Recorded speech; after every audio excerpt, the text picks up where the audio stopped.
हे what's up guys, welcome back once again. So आज मैं explain करने वाला हूँ वाइकिंग्स वेब सीरीज के सेकंड सीजन के फर्स्ट एपिसोड को।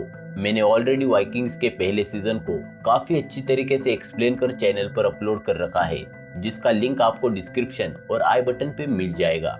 सो अगर आपने उस सीजन को नहीं देखा तो पहले उस सीजन को देख ले, ताकि आपको सीजन 2 काफी अच्छी तरीके से समझ आए। So without wasting your time आते हैं इस पार्ट की मेन स्टोरी लाइन की ओर।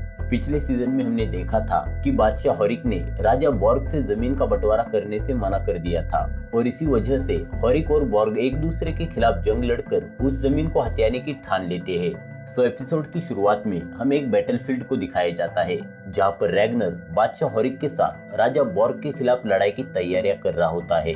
वहाँ पे बादशाह हॉरिक रैग्नर से पूछते हैं कि आखिर तुम्हारा भाई रोलो अभी तक यहाँ क्यों नहीं आया, कहीं वो बॉर्ग के साथ मिलके हमारे खिलाफ बगावत करने की तो नहीं सोच रहा।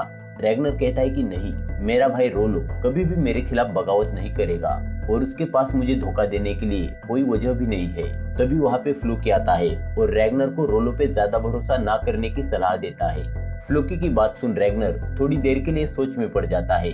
वही थोड़ी देर बाद राजा बॉर्ग अपनी फौज के साथ आ जाता है। उसके साथ रोलो भी आया होता है। रोलो को बॉर्ग के साथ देख रैग्नर को काफी बुरा लगता है। वही राजा बॉर्ग रोलो से पूछता है कि क्या तुम्हें मेरा साथ देने के कारण पछतावा तो नहीं हो रहा है ना। रोलो कहता है नहीं। बॉर्ग कहता है तो चलो मिलके उन दोनों को मजा चखाते हैं। वही रोलो को समझाने के लिए रैग्नर का एक साथी आता है। वो रोलो से कहता है कि हम दोनों ने मिलके काफी जंगें लड़ी है, इसलिए हम भी भाइयों से कम नहीं है, लेकिन तुम जिसके खिलाफ जंग कर रहे हो वो तुम्हारा सगा भाई है, इसलिए तुम्हें ठंडे दिमाग से सोचने की जरूरत है। रोलो उससे पूछता है कि क्या तुम्हें रैग्नर ने यहाँ पे भेजा है, और अगर नहीं भेजा तो उससे जाके कहो कि ठंडा दिमाग नहीं बल्कि गर्म खून उसके हर एक सवाल का जवाब देगा। अब थोड़ी देर बाद बादशाह हॉरिक और राजा बॉर्ग की सेनाएं एक दूसरे के सामने बैटलफील्ड में आ जाते हैं। रोलो को अपने खिलाफ देख रैग्नर को काफी गुस्सा आता है। अब दोनों ओर से वाइकिंग योद्धा तैयार हो जाते हैं और लड़ाई का बिगुल बज जाता है, और दोनों सेनाएं कुलाड़ी, ढाले और भालों को लेकर एक दूसरे पर जानवरों की तरह टूट पड़ती है। और अब शुरू होता है मौत का नंगा नाच, जहाँ पे कोई भी पीछे हटने को तैयार नहीं होता। वो सारे वाइकिंग योद्धा मानो एक दूसरे के खून के प्यासे हो जाते हैं। एक तरफ रैग्नर अपने हर एक विरोधी को धाराशायी करता जाता है, वही दूसरी ओर रोलो मानो मौत का तांडव मचाता है। ये देख फ्लोकी उसे रोकने जाता है, लेकिन रोलो बॉर्ग के साथ मिलके फ्लोकी पर बुरी तरीके से हमला कर देता है और उसे अधमरी हालत में छोड़ देता है। फ्लोकी की बुरी हालत देख रैग्नर का एक और साथी रोलो को रोकने जाता है, लेकिन रोलो उसके पेट में भाला घुसा के उसे जान से मार देता है। रोलो का इतना भयानक रूप देख के रैग्नर उसे रोकने के लिए आगे बढ़ता है। रैग्नर को अपने सामने देख रोलो के हाथ रुक जाते हैं और वो रैग्नर से बिना लड़े ही सरेंडर कर देता है। रोलो को सरेंडर करता देख बॉर्ग के इरादे भी ठंडे हो जाते हैं और यहाँ पे ये भयानक लड़ाई खत्म हो जाती है। अब बादशाह हॉरिक राजा बॉर्ग से उस जमीन के लिए समझौता करने लगते हैं, लेकिन राजा बॉर्ग बादशाह हॉरिक का समझौता प्रस्ताव खारिज कर देता है। इसलिए वो दोनों फिर से इस लड़ाई को जारी रखने की ठान लेते हैं।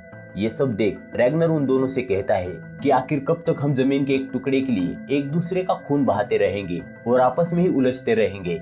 इससे तो अच्छा है कि हम पश्चिम में जाए, एक दूसरे का साथ दे और वहाँ मौजूद बेशुमार दौलत को हासिल करें। रैग्नर की बातें सुन बादशाह हॉरिक और राजा बॉर्ग उसका साथ देने और पश्चिम में जाने के लिए तैयार हो जाते हैं। वही रैग्नर उसकी बेटी गीडा के मारे जाने की खबर रोलो को देता है, और वहाँ से रैग्नर और उसके साथी स्कैंडिनेविया वापस चले आते हैं, जहाँ पर सब लोग रोलो को गद्दार की तरह ट्रीट करते हैं। वही अपने योद्धाओं का जंग में मारा जाना और फ्लोकी की काफी खस्ता हालत को देख लगातार रैग्नर से जंग में हिस्सा लेने की वजह पूछती है। रैग्नर इस सब के लिए रोलो को जिम्मेदार मानता है, क्योंकि अगर रोलो बॉर्ग का साथ नहीं देता तो आज ये नौबत ही ना आती। तभी लगातार रैग्नर से एस्लॉक के बारे में पूछती है। एस्लॉक का नाम सुनते ही रैग्नर को काफी गुस्सा आता है। रैग्नर उसे बताता है कि एस्लॉक गुटालैंड की राजकुमारी है और उसकी खूबसूरती की वजह से मैं कुछ समय के लिए उसकी तरफ आकर्षित हुआ था, लेकिन अब हमारे बीच प्यार का कोई चक्कर नहीं है। ऐसा कहकर रैग्नर लगातार का गुस्सा शांत करवाता है। दूसरे दिन बियॉन रैग्नर से पूछता है कि आप चाचू यानी कि रोलो का क्या करने वाले हो। रैग्नर कहता है कि वो मेरा भाई है और इसीलिए मैं उसको सजा नहीं दे सकता, और इसी कारण मैं उसको कानूनी पत्थर वाली पहाड़ी पे ले जाऊंगा, जहाँ पे कानून के जानकार उसकी सजा पे फैसला करेंगे। वही रैग्नर बियॉन को एक सोने का सिक्का देते हुए उस पर एक जिम्मेदारी सौंपता है। अब रोलो को कानून के पवित्र पहाड़ के पास ले जाया जाता है, जहाँ पे कानून के रखवाले रोलो को मौत की सजा देने से मना कर देते हैं। वो कहते हैं कि इसने जो जुर्म किया है इसकी सजा भले ही मौत हो, लेकिन देवता नहीं चाहते कि रोलो मारा जाए, इसलिए तो देवताओं ने उसे जंग में मरने नहीं दिया। दरअसल यहाँ पे रैग्नर ने बियॉन के हाथों कानून के रखवालों को सोने का सिक्का दिया होता है ताकि उसका भाई मौत की सजा से बच पाए। वही दूसरे दिन कैटगेट में राजकुमारी एस्लॉग आ जाती है। एस्लॉग को कैटगेट में आते देख रैग्नर के होश उड़ जाते हैं, क्योंकि एस्लॉग कैटगेट में अकेली नहीं बल्कि उसके पेट में पल रहे रैग्नर के बेटे के साथ आई होती है। एस्लॉग के आने की खबर सुन लगार्था के पैरों से जमीन खिसक जाती है, लेकिन ना चाहते हुए भी लगार्था को एस्लॉग को कैटगेट में लेना पड़ता है। लेकिन एस्लॉग के कैटगेट में आने की वजह से लगार्था के आत्मसम्मान को काफी चोट पहुंचती है। ये सब देख बियॉन रैग्नर से एस्लॉग को कैटगेट से निकालने की गुजारिश करता है, लेकिन रैग्नर बियॉन को समझाता है कि वो अब चाहकर भी ऐसा नहीं कर सकता, क्योंकि अब एस्लॉग उसके बच्चे की मां बनने वाली है और इसीलिए आज के बाद एस्लॉग यही कैटगेट में रहने वाली है। वही अब शाम के वक्त दावत रखी जाती है जिसमें फ्लोकी भी आ जाता है, क्योंकि समय के साथ फ्लोकी की तबीयत ठीक हो रही होती है। वही एस्लॉग अपनी दासियों की मदद से सबके लिए खाना बनाती है, लेकिन एस्लॉग के आने की वजह से लगार्था में काफी इनसिक्योरिटी बढ़ जाती है, क्योंकि एस्लॉग का रहन सहन काफी ऊंचे परिवार से होता है। वही लेगरथा एक आम किसान की बेटी होती है, इसलिए लेगरथा कैटगेट को और साथ ही रैग्नर को छोड़ने का फैसला करती है और दूसरे दिन अपना सारा सामान बटोरकर कैटगेट से जाने लगती है। वही बियॉन रैग्नर के साथ रहने का फैसला करता है। लेगरथा के जाने की खबर सुन रैग्नर उसे रोकने के लिए उसके पीछे जाता है, लेकिन लेगरथा रैग्नर के सामने एक शर्त रखती है कि अगर तुम मुझे रोकना चाहते हो तो तुम्हें एस्लॉग को छोड़ना होगा, लेकिन रैग्नर इसके लिए तैयार नहीं होता। वही बियॉन भी अपना फैसला बदलते हुए अपनी माँ के साथ जाने की ठान लेता है। अपने आंखों के सामने अपना घर उजड़ते हुए देख रैग्नर को काफी दुख महसूस होता है, लेकिन उसी के फैसलों की वजह से उसका घर बिखर रहा होता है। और इसी के साथ वाइकिंग्स के सेकंड सीजन का फर्स्ट एपिसोड यहाँ पे खत्म होता है। Hey what's up guys, welcome back once again. So आज मैं एक्सप्लेन करने वाला हूँ वाइकिंग सीजन 2 के सेकंड एपिसोड को। मैं उम्मीद करता हूँ कि आपने इसके फर्स्ट एपिसोड को देखा होगा। अगर आपने उस एपिसोड को नहीं देखा तो उसका लिंक आपको इस वीडियो की डिस्क्रिप्शन में मिल जाएगा। So now without wasting your time आते हैं इस कहानी की मेन स्टोरी लाइन की ओर। कहानी की शुरुआत होती है और हम देखते हैं कि 4 साल बीत चुके हैं और इसी बीच रैग्नर को एस्लॉग से 2 बेटे हुए हैं। उसमें बड़े बेटे का नाम है ऊबे और छोटे बेटे का नाम है वित्सक। वही हम देखते हैं कि स्कैंडिनेविया में अब सर्दियों का मौसम है और साथ ही सब वाइकिंग्स अपनी जिंदगी काफी खुशहाली से जी रहे हैं। वही शाम के वक्त रैग्नर के दरबार में सारे वाइकिंग्स इकट्ठा होकर जाम पिए जा रहे होते हैं कि तभी फ्लोकी और हेल्गा की एंट्री होती है, जहाँ पे फ्लोकी पादरी एथलस्टन को शराब पीते देख उसे उसके पादरी होने का एहसास दिलाता है। एथलस्टन कहता है कि अब मैं पादरी नहीं हूँ, अब मैं भी एक वाइकिंग्स हूँ। कि तभी वहाँ पे रैग्नर आ जाता है और वो फ्लोकी से पूछता है कि आखिर पिछले 1 साल से तुम कहाँ पे गायब हुए थे। फ्लोकी रैग्नर से कहता है कि मैं तुम्हारे सफर के लिए इतनी कड़ाके की ठंड में नाव बना रहा था, लेकिन अब तुम मुझे बताओ कि इस साल हम कहाँ पे धावा बोलने वाले हैं, क्योंकि 4 साल बीत चुके हैं हमें पश्चिम गए हुए और लोग तो अब ये भी बातें करने लगे हैं कि तुम अब हमारे पुराने बादशाह हेरोल्डसन की तरह कमजोर होते जा रहे हो। ये सुन रैग्नर कहता है तो चलो उन सब लोगों की गलतफहमी को दूर किया जाए। अब रैग्नर सबका ध्यान अपनी ओर खींचते हुए कहता है कि एक लंबे अरसे से हम सब लोग तैयारियों में जुटे हुए थे। इस बीच हमने नए आधुनिक जहाज बनाए, साथ ही नए जवानों को तैयार किया और इसी में हमारा बहुत सारा समय गया, लेकिन आखिरकार अब हमारी सारी तैयारियां पूरी हो चुकी है और इसलिए इस साल गर्मियों में हम दोबारा से पश्चिम में इंग्लैंड पर हमला करेंगे, लेकिन इस बार हम पश्चिम में ज्यादा दिन बिताएंगे। हो सके तो अगली सर्दियों तक हम वहाँ पे रहेंगे और ढेर सारा सोना लूट के लाएंगे और इसी में हमारा साथ देने के लिए हमारे साथ चलेंगे बादशाह होरिक और बादशाह बॉर्ग, क्योंकि अब बाहरी दुनिया बदलने लगी है और अब हमें भी बदलना होगा। इतना कहकर रैग्नर सबको जश्न मनाने को कहता है। वही दरबार में मौजूद एक लड़की रैग्नर को कुछ खाना देती है। उस लड़की को देख रैग्नर उससे उसके बारे में पूछताछ करता है। दरअसल वो लड़की दरबार में नई नई काम पे लगी होती है, लेकिन रैग्नर को उस अनजान लड़की से बात करते देख एस्लॉग को रैग्नर की नीयत पर शक होता है। थोड़ी देर बाद रैग्नर अपने साथियों के साथ मिलकर हंसी मजाक कर रहा होता है कि तभी वहाँ पे एस्लॉग आ जाती है और रैग्नर को उसी लड़की के पास बैठा देखकर उसे काफी जलन महसूस होती है और वो रैग्नर को अपने साथ कमरे में चलने को कहती है। रैग्नर उससे पूछता है कि आखिर तुम्हें हो क्या गया है जो तुम मुझसे ऐसा बर्ताव कर रही हो। एस्लॉग कहती है कि मुझे पता है कि तुम उस लड़की की तरफ आकर्षित हो रहे हो, इसलिए तो तुम हर वक्त उसके करीब जाने की कोशिश कर रहे हो। एस्लॉक को शक करता देख रैग्नर उससे समझाता है कि उसके मन में ऐसी कोई भी बात नहीं है और वो खामखा ही इस बात को लेकर परेशान हो रही है। ये सुन एस्लॉक कहती है कि तुम मुझसे झूठ नहीं कह सकते, क्योंकि मेरे पास कुछ ऐसी शक्ति है जिससे कि मैं मन की बातें आसानी से जान सकती हूँ। लेकिन रैग्नर एस्लॉक की बातों को ज्यादा सीरियसली नहीं लेता। ये देख एस्लॉक रैग्नर से कहती है कि मुझे पता है कि आप मुझे बेवकूफ समझ रहे हो, इसलिए आज मैं ये भविष्यवाणी करती हूँ कि इस बार भी हमें बेटा ही होगा और उसकी एक आंख में सांप की झलक होगी। अब दूसरे दिन रैग्नर पीर बाबा के पास अपने बच्चों का भविष्य जानने के लिए जाता है। पीर बाबा रैग्नर को बताता है कि उसके बेटे पूरी दुनिया में काफी मशहूर होंगे। उसमें से एक बेटा बादशाह की बेटी से शादी करेगा, वही दूसरा बेटा एक ऐसी समुद्री यात्रा पे जाएगा जिसमें तूफान का कोई भी नामो निशान नहीं होगा। अब रैग्नर अपने बेटे बियॉन के बारे में पूछता है। पीर बाबा कहते हैं कि मैंने अभी अभी जो कुछ भी बातें बताई है वो सब बियॉन के बारे में ही बताई है। वही रैग्नर को और सवाल पूछते देख पीर बाबा उसे वहाँ से जाने को कहते हैं। दूसरी ओर सिगी नशे में धुत रोलो को ढूंढकर रैग्नर के पश्चिम में जाने की बात उसे बता देती है और साथ ही रोलो को नशा छोड़ पश्चिम में रैग्नर के साथ जाने के लिए तैयारी करने को कहती है। और अब सिगी रोलो को रैग्नर के पास ले जाती है। रैग्नर रोलो से पूछता है कि आखिर इतने दिनों से तुम कहाँ पे थे। रोलो कहता है कि मैं मेरा काला मुंह छुपाते हुए घूम रहा था। रैग्नर कहता है तो फिर अब क्यों आए हो मेरे पास, तुमने तो मेरे खिलाफ बगावत की थी। ये सुन रोलो कहता है कि भाइयों के बीच में अक्सर ऐसे छोटे मोटे टकराव होते रहते हैं, लेकिन इसका मतलब ये नहीं कि उनका रिश्ता ही खत्म हो जाए। तुम मुझे सिर्फ एक मौका दो अपने आप को साबित करके तुम्हारा भरोसा जीतने का। रोलो की बात सुनकर रैग्नर इस बारे में सोच विचार करने के लिए कुछ वक्त मांगता है। वही दूसरे सीन में हम देखते हैं कि रैग्नर एथेल्स्टन को तलवारबाजी के कुछ गुण सिखा रहा होता है और साथ ही उसे जंग के कुछ कायदे और कानून भी समझाता है। थोड़ी देर में बादशाह होरिक अपने बेटे और कुछ सिपाहियों के साथ कैटेगेट में आ जाते हैं। होरिक को अचानक कैटेगेट में देख रैग्नर सोच में पड़ जाता है। दरअसल होरिक जहाजों की बजाय अपने घोड़ों पर आया होता है।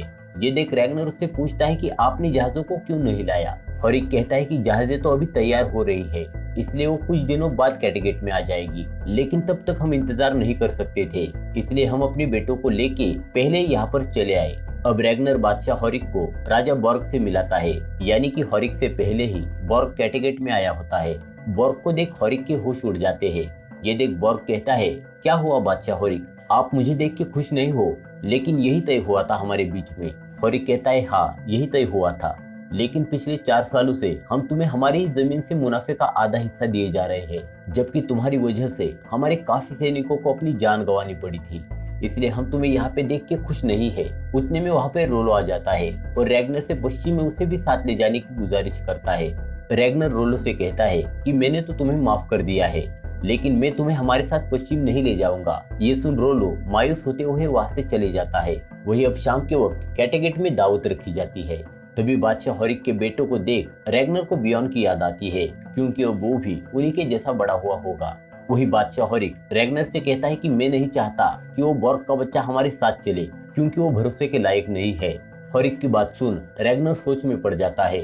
अब होरिक और बॉर्ग को कैटेगेट में आए कुछ दिन बीत जाते हैं और गर्मियों का मौसम आ जाता है कि तभी होरिक के जहाज तैयार होकर कैटेगेट में आ जाते हैं। वही रैग्नर राजा बॉर्ग से मिल उससे कहता है कि आप इस बार हमारे साथ पश्चिम नहीं चल सकते। ये सुन बॉर्ग कहता है कि तुमने तो मुझसे वादा किया था। रैग्नर कहता है कि मैं ये वादा तोड़ना नहीं चाहता था, लेकिन अब हालात ही कुछ ऐसे हैं जिसके कारण मैं आपको हमारे साथ नहीं ले जा सकता। ये सुन राजा बॉर्ग नाराज होते हुए वहां से चला जाता है। वही दूसरी ओर सिगी बादशाह होरिक के साथ अपनी नजदीकियां बढ़ाती है और उसे रैग्नर की ताकत और कमजोरियों के बारे में बताती है, ताकि आगे चल के वो होरिक का इस्तेमाल रैग्नर के खिलाफ कर सके, और वहाँ पे वो दोनों इंटीमेट हो जाते हैं। दूसरी ओर राजा बॉर्ग रोलो से मिलने जाता है और फिर से उसे रैग्नर के खिलाफ भड़काने लगता है और उससे कहता है कि अगर उस दिन तुम अपने आप पर काबू कर लेते तो जीत हमारी होती और आज हमें ये दिन देखने की नौबत ही ना आती। ये सुन रोलो कहता है कि आखिर तुम क्या चाहते हो। बॉर्ग कहता है तुम्हारा साथ, आखिर तुम यहाँ रहकर अपनी जिंदगी बर्बाद कर रहे हो। बॉर्ग की ये बगावत भरी बातें सुन रोलो को गुस्सा आता है और वो एक जोर का मुक्का बॉर्ग के मुंह पे जड़ देता है। रोलो को अपने जाल में ना फंसता देख बॉर्ग वहाँ से 9-2-11 हो जाता है। दूसरे सीन में रैग्नर अपने बच्चों को एस्लॉक से मिलाते हुए बादशाह होरिक और अपने साथियों के साथ पश्चिम के सफर पर निकल पड़ता है। वही अपने साथियों को पश्चिम की ओर जाते देख रोलो को अपने आप पे काफी गुस्सा आता है। दूसरी ओर काफी सफर तय करने के बावजूद भी रैग्नर को जमीन नजर नहीं आती। ये देख उसके साथी हड़बड़ा जाते हैं। ये देख रैग्नर उनका हौसला बढ़ाते हुए सफर को जारी रखता है, लेकिन आगे जाने पर समुद्र में काफी बड़ा तूफान आ जाता है, जिससे कि रैग्नर के जहाज का पाल फटने लगता है। ये देख रैग्नर जहाज के पाल को नीचे लेने का हुक्म देता है कि तभी उनके जहाज के सामने बड़ी बड़ी चट्टानें आ जाती है। ये देख के रैग्नर जहाजों को मोड़ने का हुक्म देता है, लेकिन समुद्र की बड़ी बड़ी लहरों के बीच काफी सारे जहाज पलट जाते हैं। वही दूसरे दिन रैग्नर के जहाज के साथ कुछ चुनिंदा जहाज ही बचे होते हैं कि तभी रैग्नर और उसके साथियों को जमीन दिखाई देती है, लेकिन इस बार वो नॉर्थम्ब्रिया की बजाय किसी और ही जगह पे पहुंच गए होते हैं। अब सारे वाइकिंग्स अपने जहाजों को समुद्री तट पे खड़ा कर देते हैं कि तभी उन्हें वहां पे एक सिपाही देख लेता है और उनके आने की खबर देने अपने सेनापति के पास जाता है। वही रैग्नर और उसके साथी आसपास की जगह का मुआयना करने के लिए आगे बढ़ते हैं, लेकिन कुछ दूर जाने के बाद सारे वाइकिंग्स खाना खाने के लिए एक झील के किनारे रुक जाते हैं कि तभी पश्चिमी सैनिक उन पर तीरों से हमला बोल देते हैं, जिसमें बादशाह हॉरिक का एक बेटा मारा जाता है। अब सारे वाइकिंग्स पर चारों ओर से तीरों से हमला किया जाता है, इसलिए सारे वाइकिंग्स योद्धा ढाल की दीवार बनाकर खड़े हो जाते हैं कि तभी चारों ओर से पश्चिमी सैनिक उन पे टूट पड़ते हैं, लेकिन रैग्नर और हॉरिक के बाशिंदे उन पश्चिमी सैनिकों को काफी बुरी तरीके से हाल बेहाल करके मार डालते हैं और वहाँ पे एक भयानक सी लड़ाई होती है। वही एथलस्टन भी पूरी ईमानदारी से वाइकिंग्स की तरह लड़ाई करता है। ये देख लड़ाई खत्म होने के बाद रैग्नर एथलस्टन को वाइकिंग्स का पवित्र कड़ा दे देता है। अब वो दोनों मिलके लड़ाई में बचे पश्चिमी सैनिकों से पूछताछ करते हैं कि आखिर वो किसके सिपाही है। तब उन्हें पता चलता है कि वो नॉर्थम्ब्रिया राजा एला के यहाँ नहीं बल्कि वेसेक्स में राजा एग्बर्ट की रियासत में पहुंच चुके हैं। राजा एग्बर्ट का नाम सुनते ही एथलस्टन के होश उड़ जाते हैं, क्योंकि राजा एग्बर्ट मानो जीता जागता जल्लाद होता है। वही हम दूसरे सीन में देखते हैं कि वेसेक्स का एक सैनिक वाइकिंग्स और रैग्नर के आने की खबर राजा एग्बर्ट को दे देता है। इस खबर को सुनते ही एग्बर्ट सोच में पड़ जाता है और इसी के साथ यहाँ पे एपिसोड खत्म हो जाता है। Hey what's up guys, welcome back once again. So आज मैं एक्सप्लेन करने वाला हूँ वाइकिंग सीजन 2 के एपिसोड 3 को। पिछले पार्ट में हमने देखा था कि रैग्नर और उसके साथी वेसेक्स राजा एग्बर्ट की रियासत में पहुंच जाते हैं, जहां पे राजा एग्बर्ट के सैनिक और वाइकिंग योद्धाओं में जबरदस्त लड़ाई होती है और इस बात की खबर राजा एग्बर्ट तक पहुंच जाती है और इसी के साथ इस एपिसोड की शुरुआत होती है। So now without wasting your time आते हैं इस कहानी की मेन स्टोरी लाइन की ओर। कहानी की शुरुआत में हमें वेसेक्स के राजा एग्बर्ट के दरबार का सीन दिखाया जाता है, जहाँ पे राजा एग्बर्ट अपने मंत्रियों को वाइकिंग्स योद्धाओं के बारे में बता रहा होता है कि कब उसने पहली बार वाइकिंग्स के बारे में सुना था और कैसे उत्तरी वाइकिंग्स लुटेरे इंग्लैंड आए थे और यहाँ के कुछ ही पलों में ढेर सारी तबाही और बेशकीमती खजाना लूट के गए थे। राजा एग्बर्ट अपने सलाहकारों से कहता है कि अब ये जंगली हमारी रियासत में घुस आए हैं, इसलिए इनसे निपटने की जिम्मेदारी अब हम पे आ चुकी है और इस बार हम भी इन लुटेरों को मुंह तोड़ जवाब दे के यहाँ से भगा के रहेंगे। अब राजा एग्बर्ट अपने बेटे एथलवुल्फ को अपनी फौज इकट्ठा करने और साथ ही कुछ सैनिकों को वाइकिंग्स पर नजर रखने के लिए भेजने का हुक्म देता है और साथ ही अपने मंत्रियों को उन उत्तरी लुटेरों से ना घबराने की सलाह देता है। अब वहां से सीन शिफ्ट होता है रैग्नर और उसके साथियों की ओर, जो कि अब एक शहर के पास पहुंच जाते हैं। उस शहर को देख रैग्नर एथलस्टन से पूछता है कि ये कौन सी जगह है।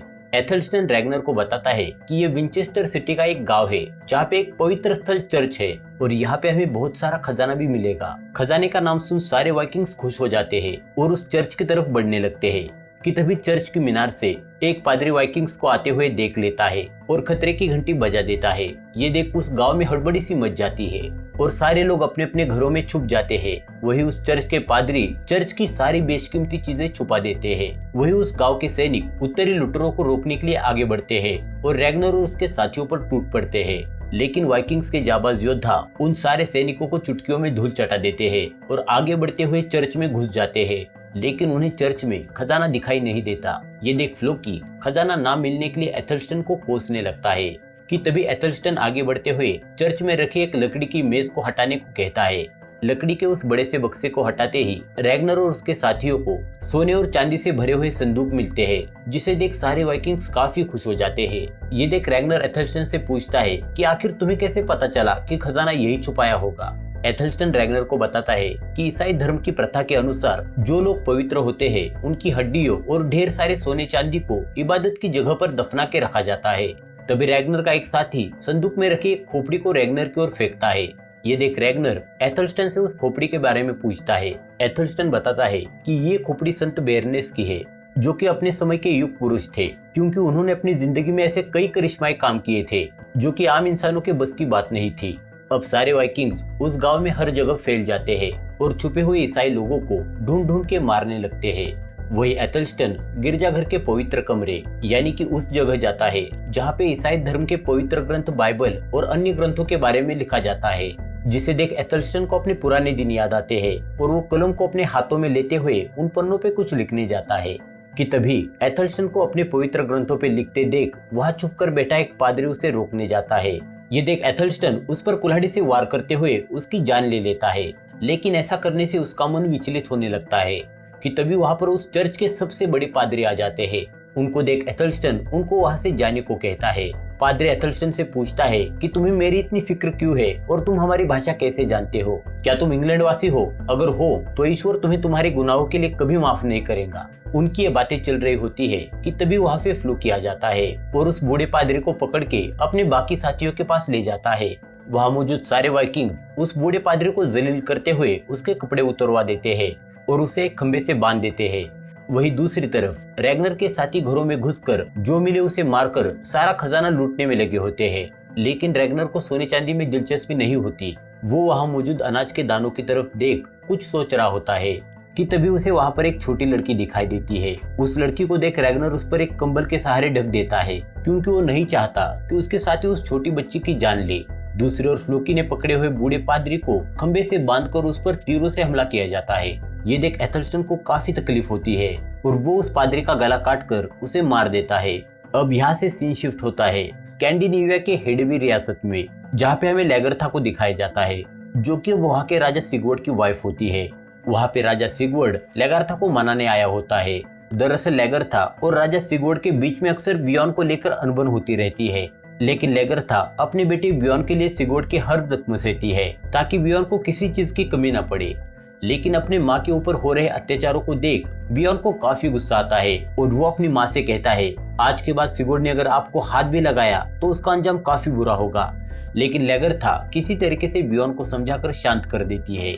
और अब यहाँ से सीन शिफ्ट होता है कैटेगेट में, जहाँ पे एस्लॉग ने अपने तीसरे बेटे को जन्म दिया होता है और जैसा कि उसने भविष्यवाणी की होती है उसी के मुताबिक उसके बेटे की एक आंख में सांप की परछाई दिखाई देती है और इसीलिए वो अपने बेटे का नाम सिगवर्ड रखती है, क्योंकि ये नाम उसके पिता का होता है। दूसरी ओर विंचेस्टर में हुए हमले की खबर राजा एग्बर्ट तक पहुंचती है और साथ ही अपने लोगों की सुरक्षा न करने के लिए राजा एग्बर्ट पर सवाल उठाए जाते हैं। हमलों की खबर सुन राजा एग्बर्ट अपने सलाहकारों से कहता है कि हमें उन उत्तरी लुटेरों की हर खबर थी, लेकिन हम जानना चाहते थे कि आखिर ये अपना पहला हमला किस जगह करेंगे, जिससे कि हमें इनके रहने और हमला करने के तरीकों का पता चले, ताकि वक्त आने पर हम इनकी सारी चालें समझ सके। वही दूसरी ओर वाइकिंग्स अपने रहने के ठिकानों को मजबूत बनाने में लगे होते हैं। वही फ्लोकी एथलस्टन को यीशु मसीह की बाइबल को देते हुए उसे उसके पादरी होने की याद दिलाता है, लेकिन एथलस्टन फ्लोकी को साफ शब्दों में बता देता है कि वो पादरी नहीं है बल्कि एक जाबाज वाइकिंग है और मेरे ईश्वर यीशु नहीं बल्कि ओडिन और थॉर है। लेकिन फ्लोकी को अपनी बातों पे भरोसा नहीं करता देख एथलस्टन फ्लोकी को रैग्नर ने दिया हुआ पवित्र कड़ा दिखाता है ताकि उसे उसकी बातों पे भरोसा हो जाए। वही रैग्नर बादशाह हॉरिक से पूछता है कि आपको इंग्लैंड कैसा लगा। हॉरिक कहता है कि ये जगह तो अमीरों और सोने चांदी से भरी हुई है। रैग्नर कहता है, हाँ यहाँ पे काफी खजाना है और यहाँ के लोग भी काफी अमीर है, लेकिन इसके पीछे असली वजह है ये जमीन, क्योंकि ये जमीन हमारी जमीनों से कहीं ज्यादा उपजाऊ है और एक किसान होने के नाते मैं इस जमीन की कीमत अच्छे से जानता हूँ। और यहाँ तो हर तरफ खेती ही खेती है, लेकिन हमारे इलाकों में काफी बंजर जमीन है और वहाँ पे जीना मुश्किल है, लेकिन वहाँ के मुकाबले यहाँ पे हालात काफी अच्छे हैं, इसलिए हमें यहाँ रहकर खेती करनी होगी, जिससे कि कोई भी भूखा नहीं मरेगा और सब सुखी रहेंगे। ये सुन हॉरिक रैग्नर से कहता है कि क्या ये इंग्लैंड वासी हमें यहाँ पे इतनी आसानी से रहने देंगे। और इसी के साथ यहाँ से सीन शिफ्ट होता है गुटालैंड, स्कैंडिनेविया राजा बॉर्ग के यहाँ पे, जहाँ पे राजा बॉर्ग ने अपनी दूसरी शादी की होती है और उसी की खुशी में वहाँ पे जश्न मनाया जा रहा होता है कि तभी बॉर्ग सबका ध्यान अपनी ओर खींचते हुए कहता है कि कुछ सालों पहले बादशाह हॉरिक, रैग्नर लैथब्रुक और मेरे बीच में इंग्लैंड जाने के लिए एक समझौता हुआ था, लेकिन बादशाह हॉरिक की वजह से रैग्नर ने वो समझौता तोड़ दिया, जिससे कि मेरे परिवार की और साथ ही आप सभी की बेइज्जती हुई थी। लेकिन मैं अब उस बेइज्जती का बदला रैग्नर से लेने वाला हूँ और इसीलिए मैं कैटेगेट पे हमला करके उसकी सारी जमीन हथियाने वाला हूँ और साथ ही उसके भाई रोलो को उसकी गद्दारी के लिए जान से मारने वाला हूँ। अब यहाँ से सीन शिफ्ट होता है वेसेक्स, जहाँ पे रैग्नर से मिलने किंग एग्बर्ट के सलाहकार और पादरी एडमंड आ जाते हैं और रैग्नर से कहते हैं कि किंग एग्बर्ट जानना चाहते हैं कि आखिर तुम लोग वेसेक्स की जमीन पर कब तक रहने वाले हो। रैग्नर कहता है कि जब तक हमें यहाँ से जाने का सही मुआवजा नहीं मिलता तब तक हम यहीं पे रहेंगे। कि तभी एग्बर्ट का एक आदमी रैग्नर के काफिले को अच्छे से निहार रहा होता है। ये देख बादशाह और एक बड़ी बेरहमी के साथ उसे वही मार देता है, जिससे कि पादरी एडमंड काफी डर जाते हैं। वही बादशाह हॉरी की ये हरकत रैग्नर को पसंद नहीं आती, क्योंकि वो वहाँ पर समझौता करना चाहता था। अब यहाँ से सीन शिफ्ट होता है हिडबे स्कैंडिनेविया, जहाँ पे बियॉन को नाराज देख राजा सिगवर्ड बियॉन से उसकी नाराजगी की वजह पूछता है, लेकिन बियॉन सिगवर्ड से कुछ नहीं कहता। ये देख सिगवर्ड सबके सामने बियॉन का मजाक उड़ाता है और साथ ही उससे पूछता है कि आखिर तुम्हें खुश करने के लिए मैं क्या कर सकता हूँ। इस पर बियॉन सिगवर्ड से कहता है कि मैं पहाड़ियों में जाके अकेला रहना चाहता हूँ, मैं वहाँ जाकर खुद को परखना चाहता हूँ, हर एक मुसीबत से लड़के खुद को साबित करना चाहता हूँ, तो क्या आप मुझे पहाड़ों पे रहने की इजाजत देंगे। सिगवर्ड कहता है कि मैं तुम्हें ऐसा करने की इजाजत नहीं दे सकता, आखिर मैं बादशाह हूँ, अगर मैंने तुम्हें वहाँ पे भेजा तो लोग क्या कहेंगे कि मैंने मेरे सोतेले बेटे को पहाड़ों पे भूखे मरने के लिए छोड़ दिया। दूसरी ओर कैटेगेट में बॉर्ग की सेना आते देख एक बुजुर्ग देख लेता है। वही बॉर्ग के आने की खबर सिगी रोलो को देती है।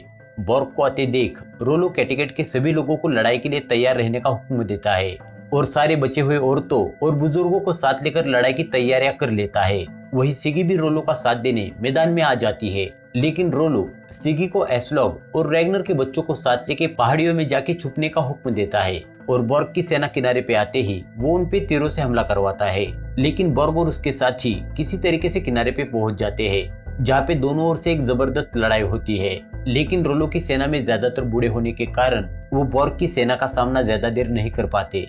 ये देख रोलो सभी को गांव के अंदर जाने को कहता है, लेकिन वहां भी वो बॉर्ग की सेना का सामना नहीं कर पाते। ये देख एक बुजुर्ग रोलो को वहां से भाग जाने और एस्लॉग और उसके बच्चों को सही सलामत बचाए रखने की सलाह देता है और वो बुजुर्ग खुद आगे बढ़कर बॉर्ग की सेना का ध्यान भटकाते हुए उस पर टूट पड़ता है और इसी मौके का फायदा उठाकर रोलो बच्चे कुचे लोगों को साथ लेकर पहाड़ी पे जा पहुंचता है और वहां से कैटेगेट की तबाही का नजारा देख रोलो को काफी गुस्सा आता है। वही बॉर्ग कैटेगेट पे कब्जा जमा लेता है और इसी के साथ यहाँ पे एपिसोड खत्म होता है। Hey what's up guys, welcome back once again. So आज मैं एक्सप्लेन करने वाला हूँ वाइकिंग सीजन 2 के एपिसोड 4 को। पिछले एपिसोड में हमने देखा था कि राजा बॉर्ग ने कैटेगेट पे हमला करते हुए उसे जीत लिया। वही रोलो रैग्नर की बीवी और बच्चों को बचाते हुए वहां से भागने में कामयाब हो गया और इसी के साथ इस एपिसोड की शुरुआत होती है। So now without wasting your valuable time आते हैं इस कहानी की मेन स्टोरी लाइन की ओर। कहानी की स्टार्टिंग में हमें रोलो को दिखाया जाता है, जो कि बॉर्ग की सेना से बचते हुए एस्लॉग और उसके बच्चों को साथ लेके एक महफूज जगह जाता है। लेकिन उस जगह को देख एस्लॉग वहां रहने से मना कर देती है। रोलो एस्लॉग से कहता है कि ठंड का मौसम आने वाला है और साथ ही वो बॉर्ग का बच्चा हमारी जान के पीछे पड़ा हुआ है, इसलिए हमें हर हाल में यही रुकना पड़ेगा। वही सिगी एस्लॉग को समझाते हुए उसे रोलो ने ढूंढी हुई जगह पे रहने के लिए मना लेती है। दूसरी ओर बॉर्ग सारे बंदी बनाए हुए लोगों को इकट्ठा कर खुद को कैटेगेट का नया बादशाह घोषित करता है और कैटेगेट वासियों से कहता है कि अगर रैग्नर अपना वादा नहीं तोड़ता तो शायद आपको ये दिन देखना नहीं पड़ता। लेकिन अब इन सब बातों के कोई मायने नहीं है, अब से मैं आपका नया बादशाह हूँ और आज के बाद हम लोग एक परिवार की तरह रहेंगे और अगर किसी ने भी मुझसे बगावत करने की सोची तो उसका अंजाम काफी बुरा होगा। और साथ ही जो कोई मुझे रैग्नर की बीवी बच्चे और उसके भगोड़े भाई रोलो की खबर देगा उसे उसके वजन जितना सोना और चांदी दी जाएगी। अब वहां से बॉर्ग अपना भविष्य जानने के लिए पीर बाबा के पास जाता है। पीर बाबा बॉर्ग को बताता है कि उसके ऊपर एक बाज यानी कि एक चील का साया मंडरा रहा है, लेकिन वो अच्छे के लिए है या फिर बुरे के लिए वो तो वक्त आने पे ही पता चलेगा। अब वहां से सीन शिफ्ट होता है वेसेक्स इंग्लैंड में, जहाँ पे राजा एग्बर्ट रैग्नर ने भेजे हुए समझौता प्रस्ताव को लेकर अपने मंत्रियों के साथ सलाह मसलत कर रहा होता है। वहाँ पे पादरी एडमंड कहते हैं कि हम उन जंगलियों पे कैसे यकीन कर सकते हैं, वो लोग तो पूरी तरीके से जल्लाद है। राजा एग्बर्ट कहता है कि हम उन पे भरोसा तो नहीं कर सकते, इसलिए तो हम अपनी ओर से हमारे बेटे एथलवुल्फ को उनकी तरफ भेजेंगे, क्योंकि हमारा बेटा हमारे लिए काफी कीमती है, बशर्ते उनको भी उतने ही कीमती शख्स को हमारी ओर भेजना होगा, तभी हम इस समझौते के लिए तैयार होंगे। ये सुन पादरी एडमंड कहते हैं कि वो लोग तो गवार जंगली है, उनके लिए किसी की भी जान कोई मायने नहीं रखती। राजा एकबर्ट कहता है कि कुछ अरसे पहले हम भी जंगली और जालिम हुआ करते थे, लेकिन इसका मतलब ये नहीं था कि हम अपने लोगों से प्यार नहीं करते थे। अपने पिता की बात सुनकर एथलवुल्फ वाइकिंग्स की छावनी में जाने के लिए मान जाता है और अब समझौते के मुताबिक आदमियों की अदला-बदली की जाती है, जिसमें एथलवुल्फ वाइकिंग्स की छावनी में जाता है। वही वाइकिंग्स की ओर से खुद रैगनर और राजा एकबर्ट से मिलने जाता है। वहाँ पे राजा एकबर्ट अपने शाही गुसल खाने यानी कि स्विमिंग पूल में आराम से नहा रहा होता है। रैगनर के आते ही वो अपने सभी अंगरक्षकों को बाहर भेजकर रैगनर को अपने साथ गुसल खाने में शरीक होने को कहता है। राजा एकबर्ट रैगनर से पूछता है कि आखिर तुम्हें विंचेस्टर में हमले के बाद अच्छा खासा खजाना मिला था, लेकिन तुम वापस जाने की बजाय यही क्यों रुके हो। इस पर रैगनर राजा एकबर्ट से कहता है कि मुझे सोने चांदी में कोई दिलचस्पी नहीं है, बल्कि इसके बजाय मुझे यहाँ के खेतों को देखना है। दरअसल मैं एक किसान हूँ और मैं जानना चाहता हूँ कि आखिर यहाँ पे खेती कैसे की जाती है। राजा एकबर्ट कहते हैं तो इसका मतलब ये हुआ कि हम अगर तुम्हें यहाँ की कुछ जमीन दे दे तो हम दोनों के बीच समझौता हो जाएगा, लेकिन इसके बदले तुम्हें तुम्हारे बाकी साथियों के साथ हमारी मदद करनी होगी हमारे बाहरी दुश्मनों को हराने के लिए। अब यहाँ पे रैगनर और एकबर्ट के बीच काफी देर तक गुफ्तगू होती है और वहाँ से रैगनर अपनी छावनी में वापस लौट आता है और अपने साथियों को राजा एकबर्ट से हुई बातचीत बताने लगता है कि तभी उत्तर की ओर से बादशाह होरिक का आदमी बॉर्ग ने कैटेगेट पर किए हुए हमले की खबर लेकर आ जाता है। कैटेगेट पर हमले की खबर सुनते ही रैगनर को काफी गुस्सा आता है और अब वो इंग्लैंड से वापस जाने की तैयारी करने लगता है। जाते जाते रैगनर बादशाह होरिक को अपने साथ चलने को कहता है, लेकिन होरिक रैगनर के साथ वापस जाने से मना कर देता है क्योंकि वो राजा एकबर्ट के साथ समझौता प्रस्ताव आगे बढ़ा सके। साथ ही होरिक रैगनर से एथलस्टन को अपने साथ इंग्लैंड में रखने की गुजारिश करता है। वही एथलस्टन भी बादशाह होरिक के साथ रुकने के लिए राजी हो जाता है। एथलस्टन के रुकने की बात सुनकर रैगनर को काफी बुरा लगता है क्योंकि रैगनर एथलस्टन को अपने परिवार का हिस्सा समझता था। अब दूसरे दिन सुबह रैगनर नॉर्वे कैटेगेट की तरफ अपने कुछ साथियों को लेकर निकल पड़ता है। उधर बॉर्ग के कैटेगेट हथियाने की खबर बियॉन लैगरथा को देता है और साथ ही लैगरथा को रैगनर की मदद करने के लिए बादशाह सिगोर्ड की सेना अपने साथ लेके चलने को कहता है, लेकिन लैगरथा ऐसा करने से मना कर देती है क्योंकि उसे पता होता है कि बादशाह सिगोर्ड इस मामले में उसकी कोई मदद नहीं करेगा। दूसरी ओर रोलो आसपास के गांव वालों को एक कर बॉर्ग के खिलाफ लड़ने के लिए अपनी फौज बनाने में जुटा होता है।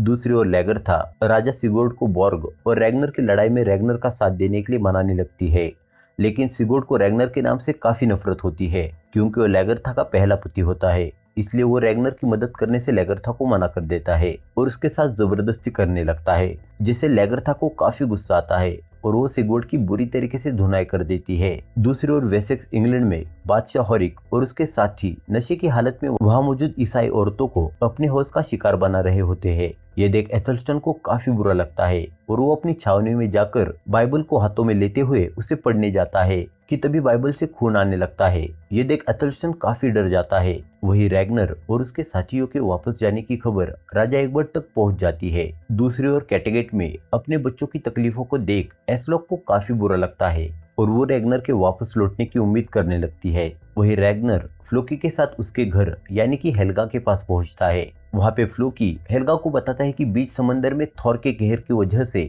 4 में से हमारी 2 नावें डूब गई। वही दूसरी तरफ वेसेक्स के जंगलों में एथलस्टन कुछ चुनिंदा साथियों को लेकर शिकार पर निकला होता है कि तभी अचानक से वेसेक्स के सैनिक उन पर हमला कर देते हैं। ये देख एथलस्टन वहाँ से भाग निकलता है और कुछ दूर जाने के बाद एक झरने के किनारे रात में रुक जाता है, लेकिन जैसे ही सुबह हो जाती है वेसेक्स के सैनिक एथलस्टन को ढूंढ निकालते हैं। ये देख एथलस्टन उन सिपाहियों से अपनी जान की भीख मांगते हुए उनसे गुजारिश करता है कि वो भी एक ईसाई है। एथलस्टन के ईसाई होने की वजह से वो सिपाही उसे बंदी बनाकर पादरी एडमंड के पास ले जाते हैं और वहाँ पे पादरी एडमंड सभी गाँव वालों के सामने एथलस्टन को जिंदा सूली पे लटका देता है कि तभी वहाँ पे राजा एकबर्ट आ जाते हैं और वो एथलस्टन को सूली से नीचे उतारने का हुक्म देते हुए वहाँ से चले जाते हैं। दूसरी ओर हेल्गा रैगनर को उसकी बीवी और बच्चों के ठिकाने तक ले जाती है। वहाँ पे अपने परिवार को सही सलामत देख रैगनर की जान में जान आ जाती है और अब वो अपने साथियों के साथ वही रुक जाता है। तभी रात के समय हेल्गा फ्लोकी को बताती है कि वो उसके बच्चे की माँ बनने वाली है। वही थोड़ी देर बाद वहाँ पे रोलो आ जाता है। रोलो के आते ही रैगनर उसे कैटेगेट पे हमला करने की तैयारी करने को कहता है। रोलो रैगनर को समझाते हुए कहता है कि इस वक्त हम कैटेगेट पे हमला नहीं कर सकते क्योंकि हमारे पास काफी कम सिपाही है और वो बॉर्ग का बच्चा इस हालत में हमें चुटकियों में मसल डालेगा। वही दूसरे दिन रैगनर के आने की खबर बॉर्ग तक पहुंच जाती है और वो अपने योद्धाओं को जंग के लिए तैयार रहने का हुक्म देता है। दूसरी ओर फ्लोकी को उनके ठिकाने की ओर बढ़ती एक फौज दिखाई देती है, जिसे देख वो रैग्नर को इत्तला कर देता है। लेकिन वो फौज होती है लेगरथा की, जो कि अपने बेटे बियॉन के कहने पर रैग्नर की मदद करने के लिए आई होती है। वही इस मुसीबत की घड़ी में अपनी बीवी और अपने बेटे बियॉन को देख रैग्नर को उन दोनों पे फक्र महसूस होता है, क्योंकि वो लगभग 4 सालों के बाद उनसे मिल रहा होता है। वह अपने बेटे को हट्टा कट्टा देख रैग्नर को उसकी परवरिश पर नाज होता है। और इसी के साथ यहाँ पे एपिसोड खत्म होता है। Hey what's up guys, welcome back once again. तो आज मैं वाइकिंग्स वेब सीरीज के सेकंड सीजन के 5th एपिसोड को एक्सप्लेन करने वाला हूँ। फर्स्ट ऑफ ऑल तो सॉरी कि मैंने इस एपिसोड को लाने में काफी देरी कर दी, लेकिन मैं उम्मीद करता हूँ कि आपने इसके बाकी पार्ट्स को अच्छे से देखा होगा। सो इसके लास्ट पार्ट में हमने देखा था कि हमले की खबर मिलते ही रैग्नर वापस स्कैंडिनेविया लौट आया और उसकी मदद करने के लिए लेगरथा बियॉन और अपनी सेना को लेके आई। और इसी के साथ इस एपिसोड की शुरुआत होती है। कहानी की शुरुआत में हम रोलो को देखते हैं, जो कि लेगरथा और बियॉन को देख काफी खुश हो जाता है। वही लेगरथा सिगी और एस्लॉग से मिलती है, जहाँ पे एस्लॉग लेगरथा को अपने तीनों बेटों से मिलाती है कि तब वहाँ पे रैग्नर आ जाता है और अपने सारे साथियों को इकट्ठा कर कैटेगेट पे हमला करने की योजना बनाने लगता है। रोलो रैग्नर से कहता है, हम अब भी कैटेगेट पे सीधे सीधे हमला नहीं कर सकते, क्योंकि बादशाह बॉर्ग पूरी तैयारी करके बैठा हुआ है। अगर हमें उसे हराना है तो हमें उसे कैटेगेट से बाहर निकालना होगा, जिसके लिए हमें कैटेगेट में घुस के अनाज के गोदाम को तबाह करना होगा। रोलो के आइडिया सुन सब मान जाते हैं और इस काम को पूरा करने की जिम्मेदारी रैग्नर अपने कंधों पे ले लेता है। अब यहाँ से सीन शिफ्ट होता है किंगडम ऑफ वेसेक्स में, जहाँ पे राजा एकबर्ट के दरबार में हमें एक लेडी को दिखाया जाता है, जो कि अपना सिर ढककर आई होती है।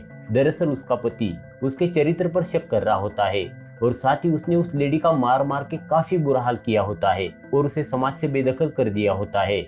इसलिए वो राजा एकबर्ट से इंसाफ मांगने आई होती है। राजा एकबर्ट उस लेडी से पूछता है कि क्या सच में तुम्हारा किसी गैर मर्द के साथ ताल्लुकात है? वो लेडी कहती है नहीं। तब राजा एकबर्ट एथलस्टन को बुलाता है और उससे पूछता है कि इन हालातों में उत्तरवासी क्या फैसला करते। एथलस्टन कहता है कि अगर वो एक आजाद औरत होती तो फैसला उसके हक में लिया जाता। एथलस्टन की बात सुन और साथ ही उस लेडी के खिलाफ किसी भी ठोस सबूत को ना देख किंग एकबर्ट उस लेडी पर लगाए गए इल्जामात को झूठा करार देते हुए उसे बाइज्जत बरी कर देता है। असल में किंग एकबर्ट ने एथलस्टन को इसलिए जिंदा रखा होता है ताकि वो उसके जरिए वाइकिंग्स के रीति रिवाज और उनके कायदे कानून जान सके। दूसरी ओर रात के वक्त रैग्नर अपने कुछ चुनिंदा साथियों के साथ कैटेगेट में अनाज के गोदाम को आग लगाने के लिए घुस जाता है और रास्ते में आ रहे एक एक सिपाही को जान से मार देता है। इसी बीच रैग्नर का साथी ओनरिक बुरी तरीके से जख्मी हो जाता है, लेकिन आखिरकार रैग्नर और बियॉन गोदाम को आग लगाकर कैटेगेट से भाग निकलते हैं। वही दूसरे दिन गुस्साया हुआ बॉर्ग अपने साथियों को लेकर कैटेगेट छोड़ रैग्नर और उसके साथियों की तलाश में निकल पड़ता है। वही कुछ दूर जाने के बाद बॉर्ग को ओनरिक दिखाई पड़ता है। बॉर्ग उसके पास जाके देखता है तो वो पहले से ही मरा होता है। बॉर्ग कुछ समझ पाता कि उतने में फ्लो की हमले का बिगुल बजा देता है। वहाँ पे रैग्नर की फौज को देख बॉर्ग के पसीने छूट जाते हैं और अब वहाँ पे एक जबरदस्त बैटल होता है, जिसमें रैग्नर, लेगरथा, बियॉन, रोलो, फ्लोकी बड़े ही जी जान से लड़ते हैं। लड़ाई इतनी घमासान होती है कि दोनों तरफ के काफी योद्धा मारे जाते हैं, लेकिन आखिरकार रैग्नर की फौज बॉर्ग की फौज को हराने में कामयाब हो जाती है। अपनी फौज को हारता देख बॉर्ग अपने बचे हुए सिपाहियों के साथ भाग निकलने में कामयाब हो जाता है। वही कुछ देर बाद रैग्नर अपने पूरे परिवार के साथ कैटेगेट पहुंच जाता है। वहां पे रैग्नर को वापस आता देख कैटेगेट वासी काफी खुश हो जाते हैं, क्योंकि अब वो बॉर्ग की गुलामी से आजाद हुए होते हैं। वही लेगरथा को फिर से कैटेगेट में देख उसकी पुरानी सहेलियां काफी खुश हो जाती है। और अब यहाँ से सीन शिफ्ट होता है वेसेक्स इंग्लैंड में, जहाँ पे एथलस्टन के सामने वही लेडी आ जाती है जिसको बिरादरी से बेदखल होने से एथलस्टन ने बचाया होता है। वहाँ पे वो लेडी एथलस्टन का शुक्रिया अदा करती है। वही एथलस्टन से मिलने एथलवुल्फ आ जाता है और उसे शाम को होने वाली बड़ी प्रार्थना में शरीक होने की नसीहत देते हुए वहाँ से चला जाता है। लेकिन जब एथलस्टन फिर से चर्च में प्रार्थना करने जाता है तब उसे सिर्फ और सिर्फ नॉर्थवासियों की सभ्यता और परंपरा के ख्याल आने लगते हैं और वो अपने आप को वहाँ मौजूद ईसाइयों से अलग मानने लगता है। दूसरी ओर कैटेगेट को वापस जीतने की खुशी में रोलो देवताओं को खुश करने के लिए बलि चढ़ाने जाता है, लेकिन रैग्नर रोलो को रोकते हुए बलि चढ़ाने का अवसर अपने बेटे बियॉन को देता है। वही शाम के वक्त कैटेगेट में बारिश आ जाती है और सब लोग अपने अपने घरों में आराम फरमाने लगते हैं। बियॉन अपने छोटे भाइयों के साथ खेल रहा होता है बियॉन का अपने छोटे भाइयों के लिए इतना लगाव देख रैग्नर को बियॉन पे काफी फक्र महसूस होता है। वही एस्लॉग रैग्नर से कहते हैं कि इस बार आपको लेगरथा को रोकना चाहिए क्योंकि वो एक ढाल योद्धा है और वो मेरे मुकाबले आपका ख्याल काफी अच्छे से रख सकती है। रैग्नर कहता है कि यह फैसला पूरी तरीके से लेगरथा का होगा। अगर वो फिर से कैटेगेट में रुकना चाहे तो उसके लिए कैटेगेट के दरवाजे हमेशा के लिए खुले हैं। अब वहां से रैग्नर लेगरथा से मिलने जाता है और उससे बियॉन को कैटेगेट में रखने के बारे में पूछता है और साथ ही उसे भी कैटेगेट में रहने के लिए गुजारिश करता है। दूसरी ओर तेज बारिश को देख फ्लूकी खुशी से झूम उठता है और हेल्गा को अपने दिल की बात बता देता है कि वो एक अच्छा पिता होने के लिए तैयार है। दूसरी ओर वेसेक्स इंग्लैंड में एथलस्टन ईश्वर से हाथ जोड़ के फिर से उसे ईसाई बनने की राह दिखाने की प्रेयर करता है और साथ ही अपने ईश्वर की एक झलक देखने के लिए गिड़गिड़ाने लगता है कि तभी उसे कमरे में किसी के होने का एहसास होता है कि अचानक से कोई चीज उस पर हमला करके गायब हो जाती है, जिससे एथलस्टन काफी डर जाता है।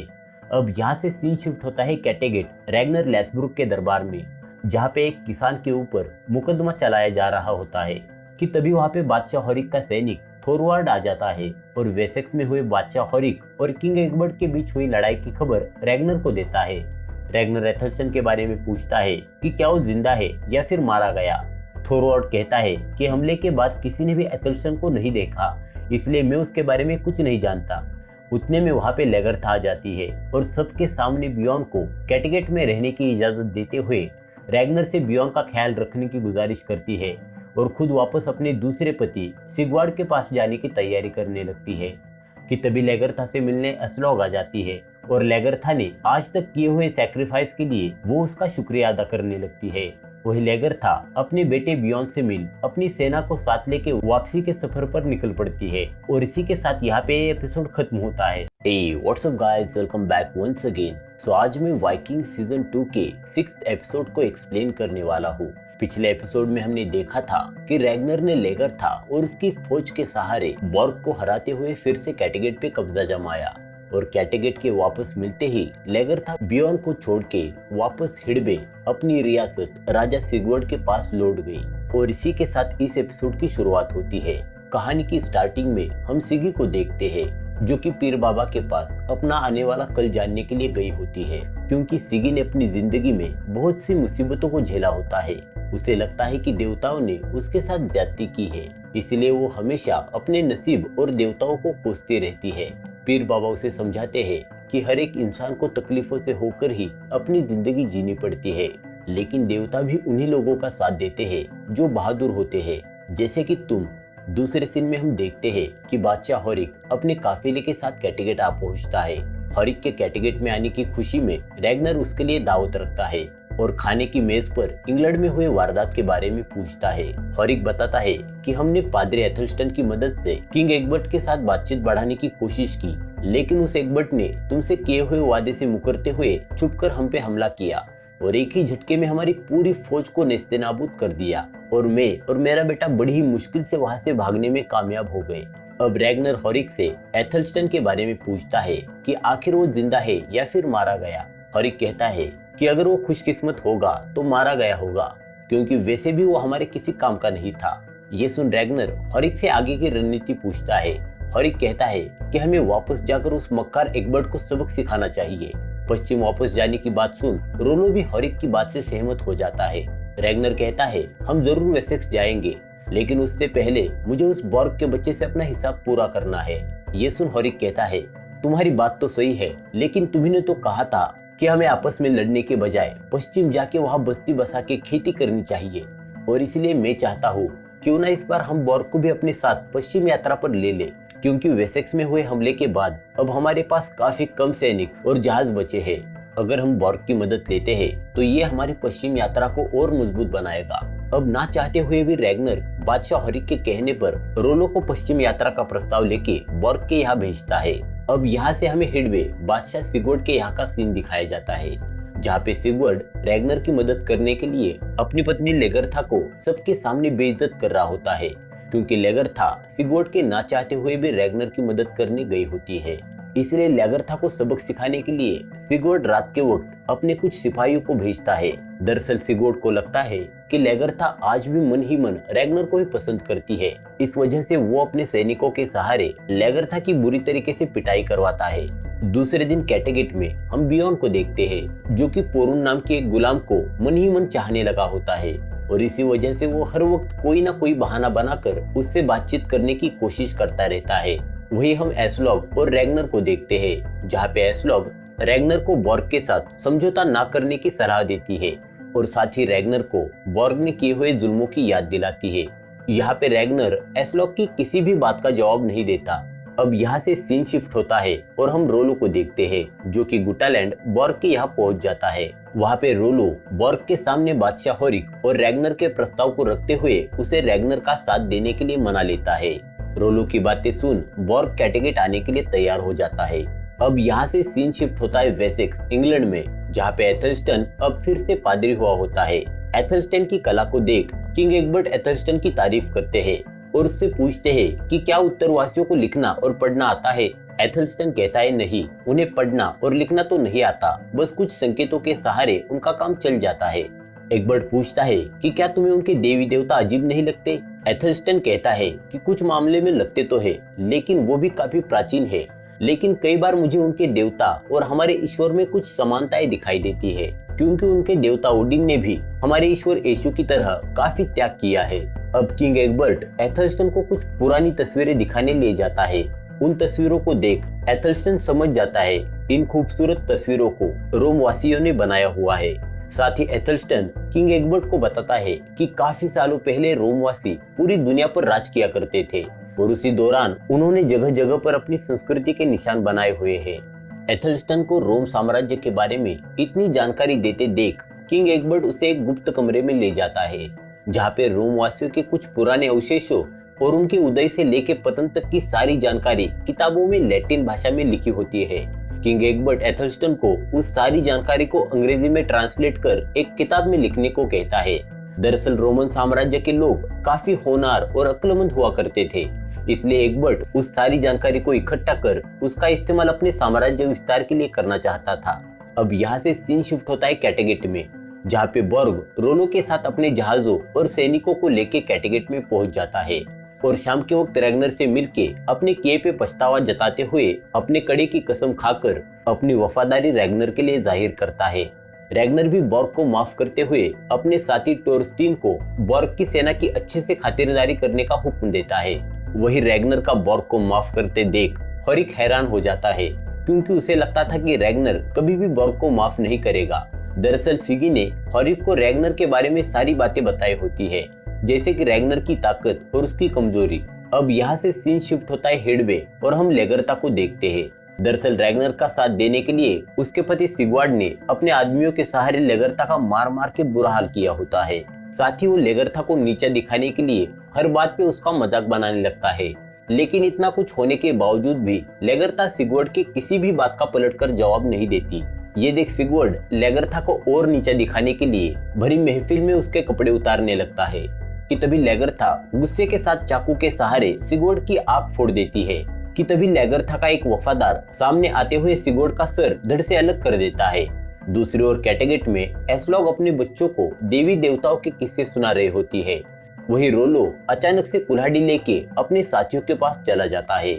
उधर बॉर्ग अचानक नींद से जाग जाता है और उसे पीर बाबा की बाज वाली भविष्यवाणी याद आने लगती है और उसे अपनी जान का खतरा महसूस होने लगता है।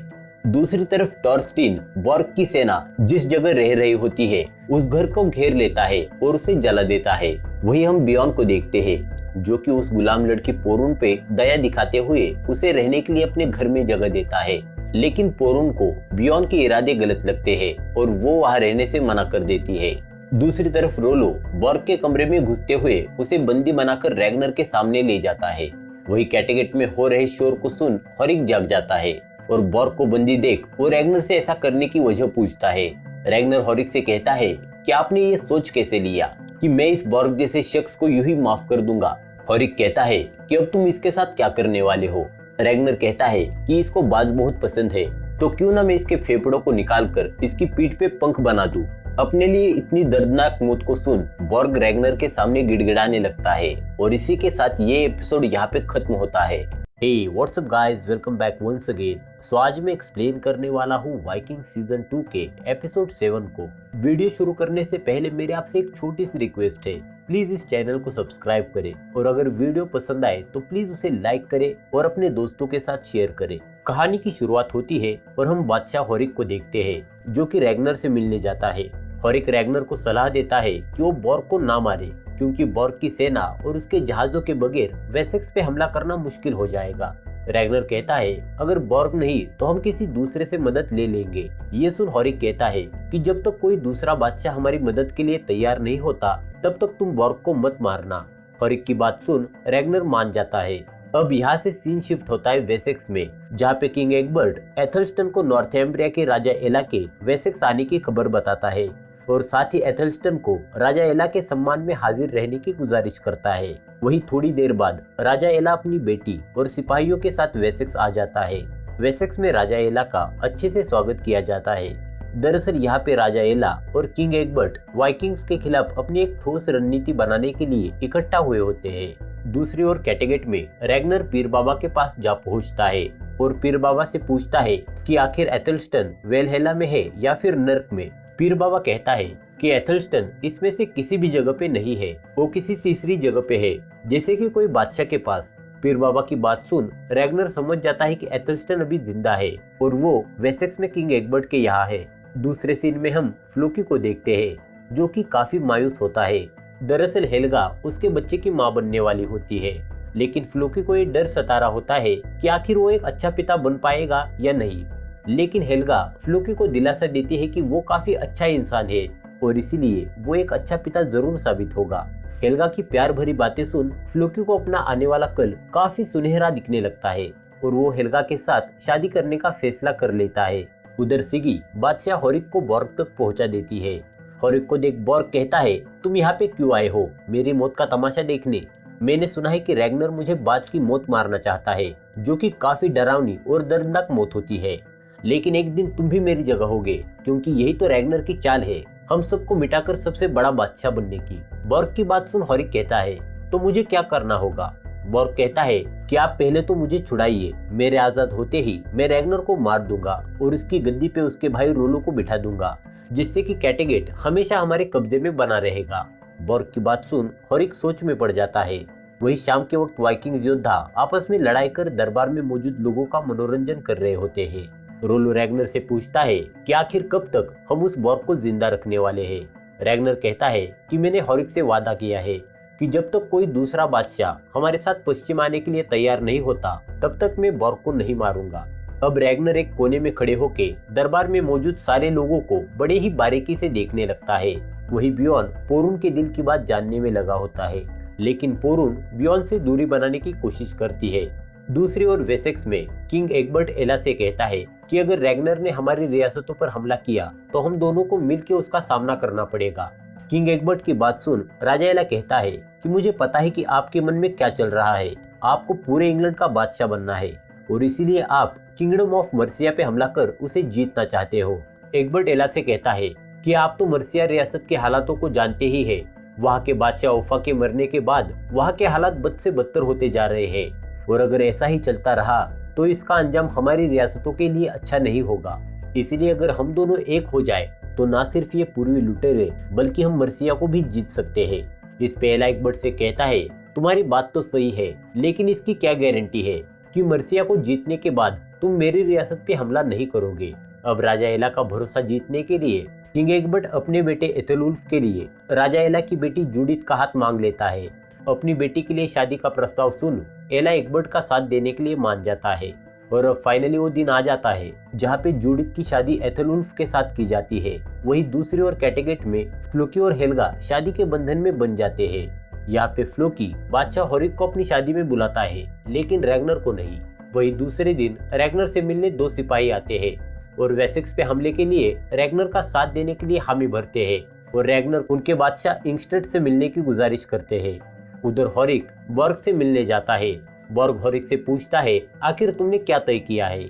होरिक कहता है कि मैं तुम्हें छुड़ाना चाहता हूँ, यहाँ पे और भी ऐसे लोग हैं जो रैग्नर से नाराज है और वही लोग तुम्हें यहाँ से छुड़ाने में मेरी मदद करेंगे और तुम्हारे छूटते ही हम रैग्नर को मार देंगे। दूसरी ओर सिगी रोलो को रैग्नर का साथ छोड़ हॉरिक का साथ देने को कहती है। रोलो पूछता है आखिर हॉरिक मेरे लिए ऐसा क्या कर सकता है जो मेरा भाई रैग्नर नहीं कर सकता। सिगी कहती है हॉरिक एक बड़ा बादशाह है और इसीलिए उसकी ताकत रैग्नर से कहीं ज्यादा है और एक दिन ऐसा आएगा जब ये दोनों एक दूसरे के खिलाफ हो जाएंगे, तब तुम्हें हॉरिक का ही साथ देना होगा। उधर बियॉन रैग्नर से ब्लड ईगल के बारे में पूछता है। रैग्नर कहता है ये एक ऐसी सजा है जिसे देवताओं का कहर माना जाता है, जिसमें इंसान के फेफड़ों को बाहर निकालकर बाज के पंखों की तरफ फहराया जाता है और उस इंसान को तब तक वैसे ही रखा जाता है जब तक वो मारा न जाए।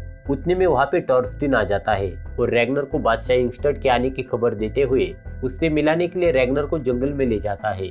जंगल में जाने पे रैग्नर को पता चलता है कि ये बादशाह इंगस्टर्ड कोई दूसरा ना होकर लेगरथा है। लेगरथा को देख रैग्नर चैन की सांस लेता है क्योंकि अब उसके वेसेक्स जाने और बॉर्ग को मारने के सारे दरवाजे खुल गए होते हैं, क्योंकि लेगरथा के पास 4 जहाजें और 100 के करीब सैनिक होते हैं। अब रात के वक्त बॉर्ग को कैटेगेट के बीचों बीच सबके सामने लाया जाता है। रैग्नर बॉर्ग की पीठ को चीरते हुए सबके सामने उसके फेफड़ों को बाहर निकालकर उसको बेरहमी के साथ मरने के लिए छोड़ देता है और इसी के साथ यहाँ पे एपिसोड खत्म होता है। Hey, what's up guys? Welcome back once again. So आज मैं वाइकिंग सीजन 2 के 8th एपिसोड को एक्सप्लेन करने वाला हूँ, लेकिन वीडियो शुरू करने से पहले मेरी आपसे एक छोटी सी रिक्वेस्ट है, इस चैनल को सब्सक्राइब जरूर करें और साथ ही वीडियो पसंद आए तो उसे लाइक और शेयर जरूर करें। पिछले एपिसोड में हमने देखा था कि रैग्नर ने बॉर्ग को काफी बेरहमी के साथ मार डाला और इसी के साथ इस एपिसोड की शुरुआत होती है। कहानी की शुरुआत में हम देखते हैं कि एस्लॉक को अपने चौथे बेटे को जन्म देने में काफी तकलीफ होती है, लेकिन आखिरकार एस्लॉक अपने चौथे बेटे को सही सलामत जन्म दे देती है। लेकिन उस बच्चे को देख रैग्नर खुश नहीं होता क्योंकि उस बच्चे के पैर बिना हड्डियों के होते हैं। ये देख रैग्नर काफी मायूस हो जाता है। दूसरी तरफ हॉरिक लेगरथा को जल्द से जल्द अपनी सेना और जहाजों को तैयार करने को कहता है। वही लेगरथा वापस हिडबे जाती है क्योंकि वो अपने जहाजों और सैनिकों को पश्चिम जाने के लिए तैयार कर सके। वही दूसरी ओर रोलो बियॉन को लड़ाई की बारीकियां सिखाने लगता है क्योंकि वो नहीं चाहता कि वेसेक्स की लड़ाई में बियॉन मारा जाए। उधर वेसेक्स में मर्सिया के राजा ओफा की बेटी क्विंथ्रित आ जाती है। क्विंथ्रित ने मर्सिया की गद्दी पाने के लिए अपने सगे भाई को जान से मारा होता है। दूसरी तरफ रैग्नर अपने चौथे बेटे को लेकर काफी परेशान होता है क्योंकि वो नहीं चाहता कि उसका ये बिना हड्डियों वाला बेटा अपाहिजों वाली जिंदगी जी ले। इसलिए रैग्नर रात के समय छुपके से उस बच्चे को जंगल में मारने के लिए ले जाता है, लेकिन वो उसे मार नहीं पाता और वही जंगल में मरने के लिए छोड़ देता है। रैग्नर के वहां से जाते ही एस्लॉग वहां पे आ जाती है और अपने बेटे को वापस ले जाती है। दूसरी ओर लेगरथा अपनी रियासत हिडबे पहुंच जाती है और वेसेक्स जाने के लिए अपनी फौज को तैयार रहने का हुक्म देती है और नहाने के लिए अपने कमरे में चली जाती है कि तभी चोरी छुपे आयनार लेगरथा को देख रहा होता है। लेगरथा के समझ में आते ही वो आयनार को अपने कमरे में बुलाती है और आयनार से उसके मन की बात पूछती है। आयनार कहता है कि हमारे बीच एक समझौता हुआ था। लेगरथा कहती है कौन सा समझौता? मुझे तो कोई समझौता याद नहीं है। आयनार कहता है तुम ये कैसे भूल गई? बादशाह बनने में मैंने तुम्हारी मदद की थी और बादशाह बनते ही तुम मुझसे शादी करने वाली थी। लेगरथा कहती है कि तुम भी सिगवार्ड से छुटकारा पाना चाहते थे, इसलिए हम दोनों ने उसे मिलकर मार डाला, बात खत्म। लेकिन इसके बदले मैंने तुमसे कोई समझौता नहीं किया। अब यहाँ पे आयनार को गुस्सा आता है और वो लेगरथा को धमकाने लगता है, लेकिन लेगरथा उल्टा आयनार को ही धमकाकर शांत कर देती है। दूसरी ओर सिगी एस्लॉक को बताती है कि पूरे कैटेगेट में लोग बातें कर रहे हैं कि आपके बेटे में कुछ तो कमी है और आप इस बात को कब तक छुपाने वाली हो? आज नहीं तो कल उसकी असलियत लोगों के सामने आ ही जाएगी। इस पे एस्लॉग सिगी को पास बुलाकर उसके बेटे के पैर दिखाती है जो कि टेढ़े मेढ़े बिना हड्डियों के होते हैं। वही कुछ दिनों बाद लेगरथा अपनी फौज और जहाजों के साथ कैटेगेट पहुंच जाती है। वही रैग्नर और एस्लॉग मिलके उनके चौथे बेटे का नाम आइवर रखते हैं और अब पश्चिम जाने की तैयारियां शुरू हो जाती है। पश्चिम निकलने से पहले बियॉन और पोरुन दोनों एक दूसरे से अपने प्यार का इजहार कर लेते हैं। वही हर एक वाइकिंग्स बड़े ही उदास मन से अपने अपने चाहने वालों को अलविदा कर पश्चिम की सफर पर निकल पड़ता है। वही फ्लोकी रैग्नर को छोड़ हॉरिक के जहाज में बैठा होता है और इसी बात का फायदा उठाते हुए हॉरिक फ्लोकी को रैग्नर के खिलाफ भड़काने लगता है और ये सफर कुछ दिन जारी रहता है और आखिरकार सारे वाइकिंग्स वेसेक्स की जमीन पर पहुंच जाते हैं। वाइकिंग्स के आने की खबर किंग एग्बर्ट तक पहुंच जाती है और वो रैग्नर के आने की खबर एथेल्स्टन को देता है। एथेल्स्टन एग्बर्ट से पूछता है कि अब आप क्या करेंगे। एग्बर्ट कहता है कि हम रैग्नर से बातचीत करेंगे क्योंकि वो काफी समझदार है, लेकिन अगर उसने हमारी बात नहीं मानी तो जंग होना तय है और इसलिए हमने बादशाह एला को अपनी फौज के साथ आने के लिए संदेश भेज दिया है। उधर रैग्नर और उसके साथी एक नदी के किनारे अपना डेरा जमा लेते हैं। वही रैग्नर टॉर्स्टीन को किंग एग्बर्ट के पास भेज देता है। टॉर्स्टीन को वहां से जाते देख बादशाह हॉरिक रैग्नर से पूछता है कि आखिर तुमने टॉर्स्टीन को कहाँ भेजा। रैग्नर कहता है कि मैंने टॉर्स्टीन को किंग एग्बर्ट के पास बातचीत का प्रस्ताव लेके भेजा है। हॉरिक कहता है तुमने ये फैसला अकेले कैसे लिया, एक बार तो हमसे पूछ लेना चाहिए था। लेगरता भी हॉरिक का साथ देती है और रैग्नर के फैसले पर नाराजगी जताती है। हॉरिक रैग्नर से कहता है एक बात तुम समझ लो, तुम हमारी बराबरी नहीं कर सकते। और रही बात एग्बर्ट से बातचीत करने की, तो एग्बर्ट पिछली बार की तरह ही हम पे छुपके से हमला करेगा। इतना कहकर हॉरिक गुस्से के साथ अपने शिविर में चला जाता है। वही फ्लोकी भी हॉरिक के पीछे पीछे उसके शिविर में चला जाता है। यहाँ पे हॉरिक के तेवर देख रैग्नर समझ जाता है कि हॉरिक बगावत करने की तैयारी में है। दूसरे दिन एथेलवुल्फ अपने पिता का संदेश लेके टॉर्स्टीन के साथ वाइकिंग्स की छावनी में आता है और रैग्नर को एथेल्स्टन का पवित्र कड़ा दिखाते हुए बातचीत करने के लिए अपने महल में आने का न्योता देता है। एथेल्स्टन के जिंदा होने की खबर सुन रैग्नर काफी खुश हो जाता है और किंग एग्बर्ट का प्रस्ताव स्वीकार कर लेता है। लेकिन आगे कुछ दूर जाते ही बादशाह हॉरिक का बेटा रैग्नर के बातचीत के प्रस्ताव को ठुकराते हुए एथेलवुल्फ की टुकड़ी पे हमला कर देता है और सारे सैनिकों को मार गिराता है। इसी बीच एथेलवुल्फ जैसे तैसे बच निकलने में कामयाब हो जाता है और इसी के साथ यहाँ पे ये एपिसोड खत्म हो जाता है। Hey, what's up guys? Welcome back once again. So आज मैं वाइकिंग सीजन 2 के 9th एपिसोड को एक्सप्लेन करने वाला हूँ। लास्ट पार्ट में हमने देखा था कि रैग्नर अपने साथियों के साथ वेसेक्स पहुंच जाता है। वही रैग्नर से मिलने एथेलवुल्फ वहां पे आ जाता है और रैग्नर के सामने बातचीत करने का प्रस्ताव रखता है। रैग्नर भी बातचीत के लिए मान जाता है, लेकिन हॉरिक रैग्नर की बात से सहमत नहीं होता और वो अपने बेटे के सहारे एथेलवुल्फ पे हमला करवाता है। और इसी के साथ इस एपिसोड की शुरुआत होती है। एपिसोड की शुरुआत में हम किंग एग्बर्ट को देखते हैं जो कि एथेल्स्टन के सहारे रोम वासियों की युद्ध रणनीतियों को जान रहा होता है और साथ ही उसी रणनीति को रैग्नर के खिलाफ अपनाने की सोच रहा होता है। किंग एग्बर्ट एथेल्स्टन से कहता है कि शायद हमें इस बार रैग्नर के खिलाफ जंग लड़नी ही पड़ेगी। एथेल्स्टन कहता है कि मैं रैग्नर को जानता हूँ और वो इस मसले को बातचीत से सुलझाना चाहेगा। उसे तो सिर्फ यहाँ पे खेती करने के लिए जमीन चाहिए और कुछ नहीं, और अगर आप चाहे तो मैं खुद जाके रैग्नर से इस मसले पे बात कर सकता हूँ। ये सुन किंग एग्बर्ट कहते हैं अगर ऐसा होता तो उसने मेरे बातचीत के प्रस्ताव को नहीं ठुकराया होता और ना ही मेरे बेटे पे हमला किया होता। और रही बात तुम्हें बातचीत करने के लिए भेजने की, तो तुम हमारे लिए बहुत खास हो और इसलिए मैं तुम्हें किसी भी कीमत पर खोना नहीं चाहता। दूसरी ओर हॉरिक ने एथेलवुल्फ पे किए हमले की वजह से रैग्नर हॉरिक से नाराज होता है क्योंकि रैग्नर चाहता था कि ये मसला बातचीत से सुलझे, ना कि लड़ाई से। हॉरिक कहता है मैं उस एग्बर्ट से किसी भी तरीके की बातचीत नहीं करना चाहता सिवाय लड़ाई के। मुझे तो एग्बर्ट से सिर्फ और सिर्फ बदला चाहिए। लेगरता कहती है कि अगर हम एग्बर्ट को जंग में हरा दे तो वो हमें मुंह मांगी कीमत देने को तैयार होगा। रैग्नर कहता है अगर तुम में से कोई भी एग्बर्ट से बात करना नहीं चाहता तो मैं खुद जाके उससे बात करूंगा। इस पे हॉरिक रैग्नर को कहता है कि हम तुमसे बड़े बादशाह हैं और इसीलिए तुम्हें हमारा हर हुक्म मानना होगा और कल हम सब मिलके पूरी ताकत, जोश और जुनून के साथ वेसेक्स पे हमला करेंगे।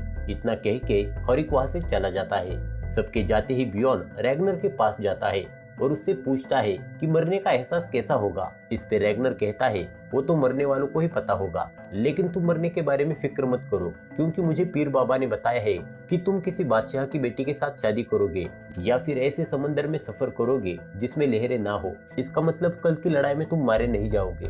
दूसरी ओर एथेल्स्टन के मन में दुविधा चल रही होती है क्योंकि एथेल्स्टन को जितना भरोसा उसके ईश्वर पे होता है उतना ही भरोसा उसे ओडिन और थॉर पे होता है और साथ ही वो नहीं चाहता कि कल होने वाली लड़ाई में एग्बर्ट और रैग्नर मारे जाए, इसलिए वो देवताओं से प्रार्थना करता है।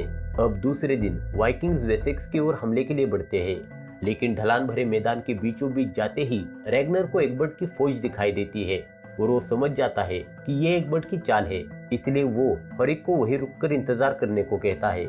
लेकिन हॉरिक रैग्नर की बात नहीं सुनता और अपनी फौज को आगे बढ़ने का हुक्म देता है। लेकिन जैसे ही वाइकिंग्स मैदान के बीचों बीच पहुंच जाते हैं एग्बर्ट के सेना की दूसरी टुकड़ी सामने आ जाती है और अब वाइकिंग्स की फौज पर दोनों ओर से हमला होता है और अब लड़ाई जोरों पे होती है कि तभी एग्बर्ट के इशारे पर राजा एला की फौज चारों ओर से रैगनर की फौज पे टूट पड़ती है, जिसमें एथलवुल्फ रोलो पे हमला करते हुए उसे जख्मी कर देता है। ये देख रैगनर रोलो की ओर जाने लगता है, लेकिन एग्बर्ट के सैनिक रैगनर को रोलो तक पहुंचने नहीं देते। चारों ओर से हो रहे हमले को देख रैगनर अपनी फौज को लड़ाई छोड़ भागने का हुक्म देता है। अब हॉरिक से लेकर फ्लोकी तक सब मैदान छोड़ के अपनी अपनी छावनी की ओर भागने लगते हैं। लड़ाई के खत्म होते ही एथलस्टन वहां पे आ जाता है कि तभी उसकी नजर रोलो पे जाती है और वो किंग एग्बर्ट से रोलो को बचाने की गुजारिश करता है। दूसरी ओर लड़ाई में हुई हार के लिए रैगनर हॉरिक को जिम्मेदार ठहराता है। वही लड़ाई में हुई हार से बियॉन को काफी गुस्सा आता है। रैगनर बियॉन से कहता है, आज तुम अच्छा लड़े और देवताओं ने तुम्हारा खूब साथ दिया। बियॉन कहता है, ये कैसा साथ था, आज तो हम लड़ाई हार के आए हैं। रैगनर कहता है, आज हम इसलिए हारे ताकि किसी दूसरे दिन हम जीत सके। बियॉन कहता है, हम तो बच गए लेकिन मेरे चाचू तो मारे गए। रैगनर कहता है, अभी तक रोलो के मारे जाने की कोई भी खबर नहीं आई है और वो इतनी आसानी से दम तोड़ने वालों में से नहीं है। अब रैगनर सबको बताता है कि आज हुई लड़ाई में मेरे बेटे बियॉन को ना कोई भाला, ना कोई कुल्हाड़ी और ना ही कोई तलवार छू पाई, इसलिए आज के बाद इसका नाम होगा बियॉन आयरनसाइड, यानी कि लोह पुरुष। बियॉन को मिला ये नया नाम देख लेगरथा को अपने बेटे पे फक्र महसूस होता है। लड़ाई में मिली हार की वजह से लेगरथा सबके सामने वापस उत्तर लौटने का प्रस्ताव रखती है। बियॉन कहता है, अगर मेरे चाचू जिंदा है तो मैं उनको छुड़ाए बगैर वापस नहीं लौटूंगा। वही रैगनर लड़ाई में हुई हार की वजह से हॉरिक पे ताना कसते हुए उसे आगे की रणनीति के बारे में पूछता है, लेकिन हॉरिक के पास रैगनर के किसी भी सवाल का जवाब नहीं होता। दूसरी ओर किंग एग्बर्ट और किंग एला रैगनर पे अपनी जीत का जश्न मनाने में लगे होते हैं। वही दूसरे दिन एथलस्टन रोलो से उसकी तबीयत का हालचाल पूछने जाता है। एथलस्टन का पादरी जैसा पहराव देख रोलो एथलस्टन को धोखेबाज कहता है और उससे पूछता है, आखिर तुम मेरे पास क्यों आए हो, तुम तो फिर से ईसाई बन चुके हो। एथलस्टन कहता है कि मैं भी तुम्हारे परिवार का एक हिस्सा हूँ, इसलिए मुझे तुम्हारी फिक्र है। दूसरी ओर मरे हुए सारे वाइकिंग योद्धाओं का अंतिम संस्कार पूरे रीति रिवाज के साथ किया जाता है। वही किंग एग्बर्ट के घुसलखाने में राजा एला एग्बर्ट और उसके साथियों से कहता है कि अब हमें फिर से जल्द उन जंगलियों पे हमला कर देना चाहिए, क्योंकि ऐसा करने से ही हम उनका नामो निशान मिटा सकते हैं। यहाँ पे किंग एग्बर्ट एला की बात से सहमत नहीं होता। किंग एग्बर्ट कहता है कि इस बार जीत भले ही हमारी हुई हो, लेकिन ये वाइकिंग्स लुटेरे दोबारा से दुगनी तादाद में आकर हम पे हमला कर सकते हैं और वो ऐसा बार बार करेंगे, इसलिए हमें उनके साथ हमेशा के लिए एक समझौता करना होगा जो कि दोनों के लिए फायदेमंद हो। और मेरी मानो तो वाइकिंग्स अगर हमारे साथ गठबंधन के लिए तैयार हो गए तो हम उनके सहारे मर्सिया रियासत पे हमला कर उसे जीत सकते हैं। एग्बर्ट की बात सुन राजा एला कहता है, आपकी बात में तो दम है, लेकिन उन सरफिरों के पास गठबंधन का प्रस्ताव लेके आखिर कौन जाएगा। एला की बात सुन एथलवुल्फ कहता है कि हमें एथलस्टन को बातचीत करने के लिए रैगनर के पास भेज देना चाहिए। अब दूसरे दिन एथलस्टन वाइकिंग्स की छावनी में चला जाता है। एथलस्टन को देख सारे वाइकिंग्स योद्धा सोच में पड़ जाते हैं। वही एथलस्टन अपने पुराने साथियों को देख काफी खुश हो जाता है और हर एक से उनका हालचाल पूछता है, साथ ही रोलो के जिंदा होने की खबर सबको दे देता है। वहाँ पे लेगरथा एथलस्टन से पूछती है कि आखिर तुम यहाँ पे क्यों आए हो। एथलस्टन कहता है कि किंग एग्बर्ट आपके साथ समझौता करना चाहते हैं, कई मुद्दों को बातचीत से सुलझाना चाहते हैं, क्योंकि इसी में दोनों की भलाई है। और रही बात आप लोगों का भरोसा जीतने की, तो वो सारे बंदूकों की अदला बदली करने को तैयार है। अब यहाँ पे समझौते का प्रस्ताव सुन हॉरिक एथलस्टन का मजाक उड़ाते हुए उसे नकार देता है, लेकिन लेगरथा हॉरिक की बात काटते हुए बातचीत करने के लिए मान जाती है। हॉरिक लेगरथा से पूछता है, आखिर तुमने ये फैसला कैसे कर लिया। लेगरथा कहती है, अगर आप नहीं आना चाहते तो मत आइए, मैं और रैगनर जरूर जाएंगे बातचीत करने के लिए। लेगरथा का संदेश लेके अब एथलस्टन वापस जाने लगता है। वही रैगनर एथलस्टन को बीच रास्ते तक छोड़ने चला जाता है, क्योंकि रैगनर को पता होता है कि उसकी छावनी में बहुत से ऐसे लोग हैं जो एथलस्टन को मारना चाहते हैं। आगे जाने पे रैगनर एथलस्टन से पूछता है, क्या तुमने अपना मजहब फिर से अपना लिया। एथलस्टन कहता है कि काश ये इतना आसान होता, क्योंकि मुझे बारिश की हल्की बूंदों में मेरे ईश्वर नजर आते हैं तो उसकी गड़गड़ाहट में थॉर दिखाई देते हैं। अब आधे रास्ते पहुंचने पर रैगनर वापस लौट आता है और एथलस्टन किंग एग्बर्ट के महल पहुंच जाता है। रैगनर की हाथ सुन एला एग्बर्ट से पूछता है कि इस बार तुम बंधक के तौर पर किसे भेजोगे। किंग एग्बर्ट कहता है, पिछली बार मैंने मेरे बेटे को वहाँ पे भेजा था, लेकिन इस बार मसला थोड़ा ज्यादा ही गर्म है, इसलिए मैं चाहता हूँ कि इस बार राजा एला आप बंधक के तौर पर वाइकिंग्स की छावनी में जाओगे, तभी तो वो जंगली हम पे भरोसा कर पाएंगे। थोड़ी देर में रैग्नर और उसके साथी आ जाते हैं और बंदूकों की अदला बदली की जाती है। अब रैग्नर, हॉरिक, लेगरथा और बियॉन किंग एग्बर्ट से मिलने पहुंचते हैं, जहां पे किंग एग्बर्ट रैग्नर का अच्छे से स्वागत करते हैं। और अब एग्बर्ट की ओर से एथलस्टन सबके सामने समझौता प्रस्ताव रखता है और कहता है कि किंग एग्बर्ट इस मसले को शांति के साथ सुलझाना चाहते हैं और इसीलिए वो आप लोगों को भरपूर दौलत और खजाने के साथ साथ खेती करने के लिए जमीन देने को भी राजी है। और साथ ही वो एक उम्मीद रखते हैं कि इसके बदले आप कभी भी वेसेक्स और नॉर्थ एमेरिया पे हमला नहीं करोगे। इसके बदले आपको 5000 एकड़ जमीन मिलेगी खेती के लिए। अब एथलस्टन मर्सिया की रानी क्विंथरिथ की ओर से कहता है कि अगर कोई वाइकिंग्स योद्धा जंग में रानी क्विंथरिथ की मदद करेगा तो उसे रानी मुमांगा इनाम देगी। रैग्नर पूछता है, लेकिन मेरे भाई रोलो का क्या? एथलस्टन रैग्नर को कहता है, अगर तुम किंग एग्बर्ट की शर्त मानने को तैयार हो तो ही वो तुम्हारे भाई को तुम्हें सौंप देंगे।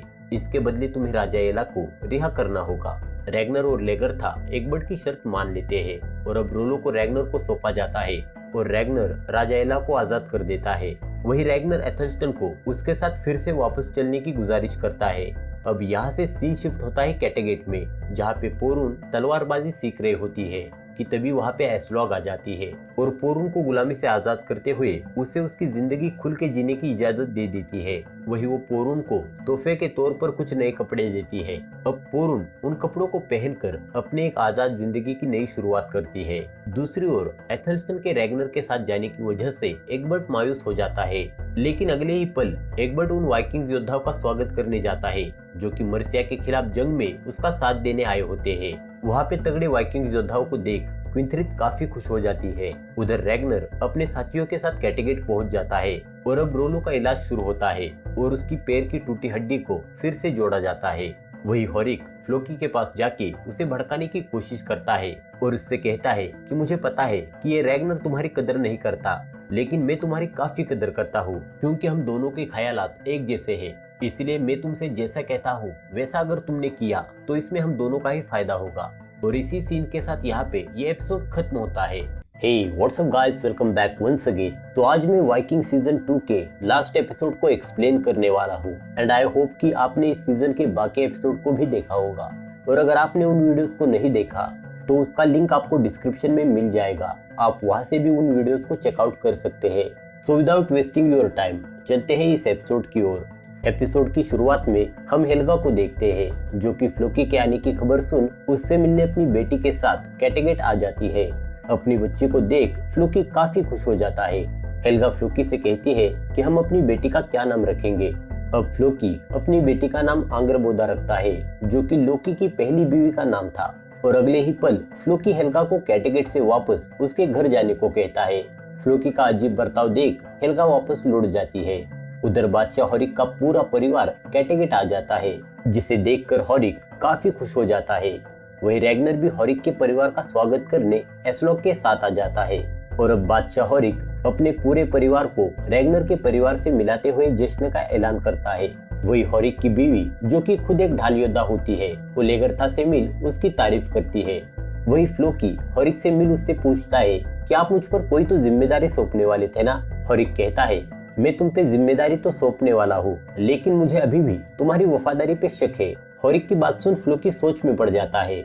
उधर बियॉन पोरून से पूछता है कि अब तुम क्या करने वाली हो, क्योंकि अब तुम एक आजाद औरत हो। पोरून कहती है कि जब मैं गुलाम थी तब तुम पहले शख्स थे जिसने मेरे गुलाम होते हुए भी मुझसे प्यार किया, लेकिन अब मैं एक आजाद औरत हूँ और अब मेरे पास मुझे मनचाहा साथी चुनने का हक है।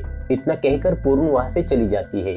वही हॉरिक को अकेला देख सिगी उससे पूछती है कि मैं तुम्हारे लिए क्या कर सकती हूँ। हॉरिक कहता है कि इस वक्त मेरी बीवी और मेरे बच्चे यहाँ पे मौजूद है, इसलिए तुम मुझे अपना मुंह मत दिखाओ।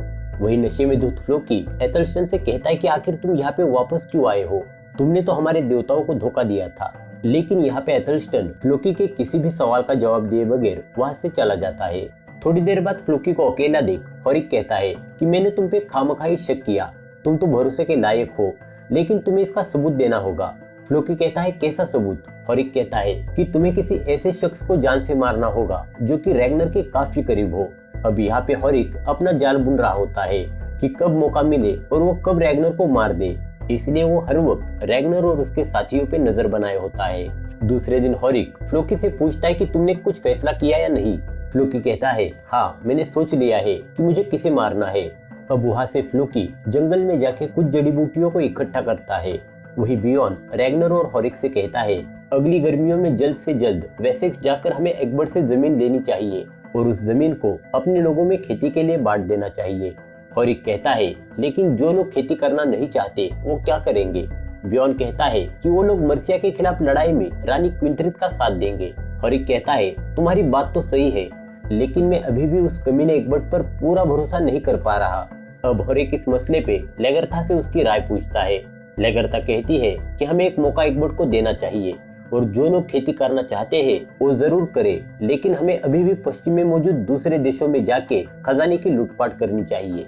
वही दूसरी ओर फ्लोकी रोलो से मिलने जाता है और उसे जंगल से लाई हुई जड़ी बूटी खिला देता है।